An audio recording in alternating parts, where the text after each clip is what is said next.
সহিহ মুসলিম শরীফের হাদিস। মুসলিম শরীফ প্রথম খণ্ডের 138 পৃষ্ঠার হাদিস। হাদিসের মর্মটা হলো রাসূল করিম সাল্লাল্লাহু আলাইহি ওয়াসাল্লাম কয়েকজন সাহাবায়ে কেরামদেরকে নিয়ে মসজিদের ভিতরে অবস্থানরত ছিলেন। একজন সাহাবারে নিয়ে রাসূল কোথায় ছিলেন? মসজিদে। এমত অবস্থায় একজন পল্লীবাসী লোক, নূতন মুসলমান, একজন অমুসলিম কলেমা বোঝা মুসলমান হওয়া মাত্রই ফাঁক না ফাঁক না ফেলে না, আস্তে আস্তে শিখতে হয়। এই সব কিছু শিখছে না, জানছে না। একজন পল্লীবাসী নূতন মুসলমান, ফাঁক না ফাঁকে হনা বুঝছে না। এমন একটা লোক মসজিদে ঢুকিয়া মসজিদে দাঁড়ায় পেশাব করা শুরু করে। মসজিদে দাঁড়ায় রাসূলের সামনে, সাহাবাদের সামনে, মসজিদের ভিতরে দাঁড়ায় পেশাব করা শুরু করে। দাঁড়ায় পেশাব করা আলোচনা আনুষঙ্গিকভাবে অন্যদিন হয়েছে। আল্লাহ রাসূল জীবনে একদিন দাঁড়ায় পেশাব করছেন, কাজেই দাঁড়ায় পেশাব করা সুন্নাত নাকি বলেন না? ওইটা ঠিক কি? হ্যাঁ, দেখতে বাকি সারা জীবনে বৈশা পেশাব করছেন। সাহাবায়ে কেরামদেরকে বৈশা পেশাব করা শিক্ষা দিচ্ছেন। যে সমাজে রাসূল জন্মগ্রহণ করেছিলেন সেই সমাজের পুরুষরা দাঁড়াইয়া পেশাব করত, আগে থেকে মেয়ে লোকরা বইয়া পেশাব করত। এই কারণে এই নয়া মুসলমান লোকটা মসজিদে গিয়ে দাঁড়াই এই পেশাব করত। নয়া মুসলমানটা মসজিদে ঢুকিয়া দাঁড়াইয়া পেশাব করে কেন? কারণ এদের সমাজের কথা আগের থেকেই চালু, পুরুষরা দাঁড়াই এই পেশাব করত। রাসূল যখন সাহাবায়ে কেরামদেরকে বসে পেশাব করা শিক্ষা দিলেন, সাহাবাগণ যখন পয়সা পেশাব করা শুরু করলেন, তখন সমাজের অন্য লোকেরা রাসূলকে তিরস্কার করা শুরু করলো। এই বলে যে মুহাম্মদের সঙ্গীরা মেয়ে লোকের মতো পেশাব করে। তিরস্কারের নমুনাটা দেখেন, মুহাম্মদের সঙ্গীরা মেয়ে লোকের মতো পেশাব করে। এইরকম তিরস্কার সত্ত্বেও কোন সাহাবী দাঁড়াইয়া পেশাব করেননি। এইরকম তিরস্কার সত্ত্বেও একদিনের ঠেকা ছাড়া রাসূল আর কোনদিন দাঁড়াইয়া পেশাব করেন। তাহলে সমাজের নিয়ম হইল দাঁড়াইয়া পেশাব করন, আর নবীর তরিকা হইল পয়সা দেয়। এই লোকটা যেহেতু নবীর তরিকা এখনো শিখছে না, নবী মসজিদে বসা সাহাবায়ে কেরামদেরকে নিয়ে মসজিদে ঢুকছে, মসজিদে দাঁড়াইয়া পেশাব করা শুরু করছে।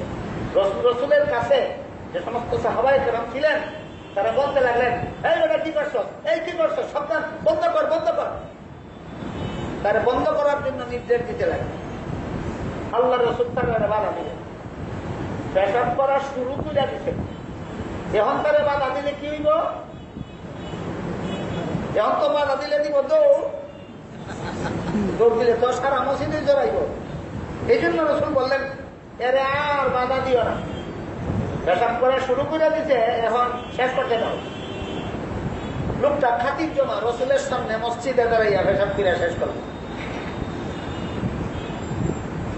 শেষ করার পরে আল্লাহ রাসূল তারে ডাকলেন, দেখে কইলেন, আল্লাহ রাসূলুল্লাহ সাল্লাল্লাহু আলাইহি ওয়াসাল্লাম দাআহু ফাকারা লাহু ইন্না হাযিহিল মাসাজিদা লা তাসলুহু লিশাইইন মিন হাযাল বাউল ওয়ালাল কাদার। এই মিয়া, তুমি না মুসলমান হইছো, তুমি মসজিদের আদব কায়দা শিখছো না। মসজিদ আল্লাহর পবিত্র ঘর, এইগুলি নাফাক করার মতো ঘর নয়। পেশাব করার জায়গায় এখানে না, কোন নাফাক এই মসজিদে ঢুকানো যাবে না। এই মসজিদ আল্লাহর জিকিরের জন্য নির্মাণ করা হয়, এই মসজিদ নামাজের জন্য নির্মাণ করা হয়, এই মসজিদ কোরআন তেলাওয়াতের জন্য নির্মাণ করা হয়। কাজেই মসজিদ যখন নামাজের জন্য বানানি হয়, তাহলে এখানে পেশাব করলে, কেন নাফাক করলে নামাজ হইব, নামাজ হইতো না।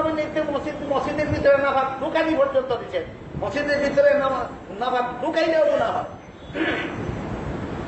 তারা বুঝাই দিলেন, যারা বাধা দিতে চাইছিলেন তাদের মধ্যে থেকে এক ব্যক্তিরা ডাকলেন, আমার রাজুলাম মিনাল কাউমি, যারা বাধা দিতে চাইছিলেন তাদের মধ্যে থেকে এক ব্যক্তিরা রাসূল কে কইলেন, বালতি আনো, পানি আনো, দইয়া মসজিদ পবিত্র কর। ওই লোকে বালতি আইন না ভাঙি আইন না সাথে সাথে এই লোকের পেশাব ধইয়া মসজিদ পবিত্র করে। এখানে আর একটা আনুষঙ্গিক কথা, আমাদের সমাজে কিছু মানুষ এমনও আছে যারা বলে তবলিগীরা যে মসজিদও যায়, মসজিদও থাকে, মসজিদও খায়, মসজিদও ঘুমায়, যদি রাত্রে স্বপ্ন দোষ হইয়া যায় সে যে মসজিদ না ভাবইব দৈবকে। কাজেই তবলিগীদের এই মসজিদে তাহন খাওয়ন ঘুমানি এইগুলি যায়। কিছু লোক এমনও আছে কিনা,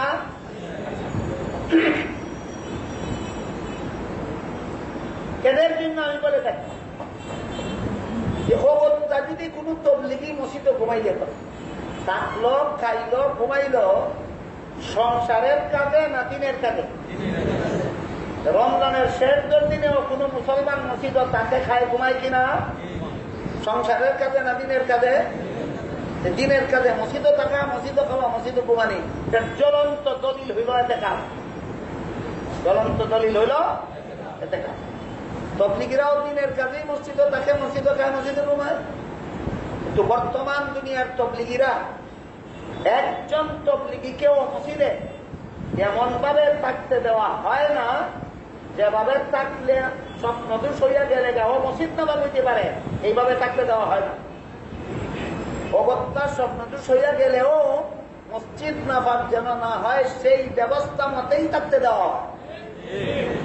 তারপরও আমি একটু সময়ের জন্য মেনে নিলাম অসতর্কতামূলক ভাবে এক ব্যক্তি তবলিগি মসজিদে থাকার কারণে স্বপ্ন দোষ হয়ে গেল, অবস্থা তার স্বপ্ন দোষের কারণে মসজিদ নামাজ হইয়া গেল, ইচ্ছায় না অনিচ্ছায়, জানিয়া না না জানিয়া, এই লোকটা যে রসুলের সামনে মসজিদে দাঁড়াইয়া ভেটাপ করে মসজিদ নামাজ করলো, জানিয়া না না জানিয়া না জানিয়া যে মসজিদ নামাজ করলো রসুলের সামনে একটা লোকে, এই লোকেরে দিয়া রসুল মসজিদ দোয়াইছেন, যারা দৌড়াইতে গেছিল তারার মধ্যে থেকে একজন। এইখানে তবে একটা পরিষ্কার ফয়সলা পরিষ্কার ওই তবলিগি যদি মসজিদে ঘুমানির কারণে স্বপ্ন দোষিয়া মসজিদ নামা হইয়া থাকে, এটা তো তার অনিচ্ছা হয়েছে। দৈবকে প্রশ্ন, তোমরা দৈবকে হাদিস আছে প্রশ্ন, দৈবকে দৌড়াই তো কয় যে সে